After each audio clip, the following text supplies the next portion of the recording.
A number of God-worshipping people, both within and outside of organized religion, have espoused to me their philosophy that life is God's test for us.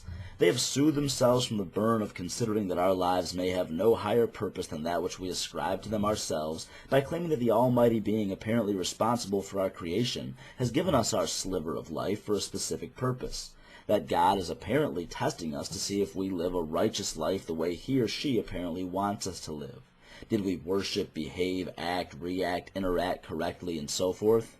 It's a fairly simplistic concept to grasp that helps people muscle their way out of the uncomfortable feeling of their mortality. They're much more comfortable with life just being a test, after the passing of which the real fun will begin, in an afterlife alongside fellow successful test takers. If you claim this about your God and this life, then listen up. Tests exist as assessments for the skills one has developed and or the knowledge one has accrued from a course of instruction and study. After participation in a unit of instruction in algebra class, for example, wherein the teacher provided you with formulas and helped you understand how they function and worked with you to understand the kinds of problems you would have to solve with them, you take a test to rate your competency in the understanding of that algebra unit. After several weeks of driver's training wherein you had specific information provided through verbal and literary instruction, and you had guided physical practice with a vehicle, you take your road test to see how well you've developed your driving skills. If you're going to extend a supernatural creator the courtesy of this life just being his or her test for us, then you have to be as true to that analogy as possible. A test for any class assesses a set of clear objectives that any savvy instructor will present to a learner at the very start of the class. We have no clear set of objectives provided to us by any godly figure in life.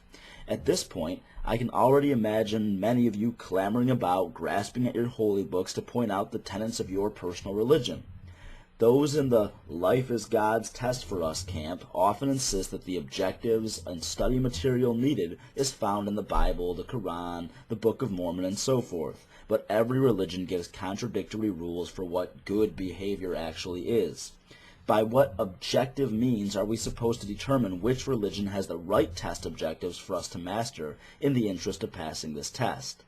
Even more important than what the objectives are is that under the claim that life is God's test, we would already be in the phase of being tested by the time we receive those objectives. To be fair, we would need to be presented with the objectives of the test of life and be given detailed instruction on those objectives until our almighty instructor was confident that we had achieved a mastery comprehension of those objectives before our lives even began. Then we could live our lives to the best of our ability according to the lessons we'd undergone, and the results thereof would be a valid assessment. For the record, an all-encompassing rule like be a good person is not an objective, because not only is it too vague, but the nature of what it means to be a good person is subjective. If an actual educator was to give a test in the way your God apparently does, here's how it would look. Literally kicking and screaming, you are pulled into a class that your parents chose for you. The class has no specific title and has given you no specific objectives or instructors. You are told that if you pass the class, you will then get to meet your teacher. You sit down as soon as you enter the room and you receive the final exam. You're informed that you have a time limit, but you don't know how long it is, just that your time could expire at any given moment.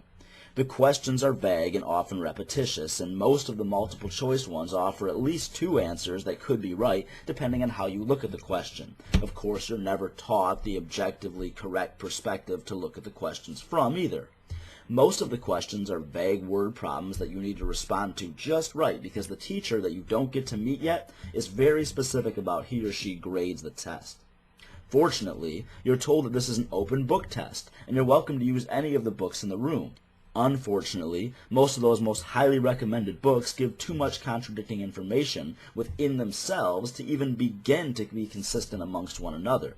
Most of your classmates seem pretty confident they've figured it all out, but the advice they give you is also contradictory to one another.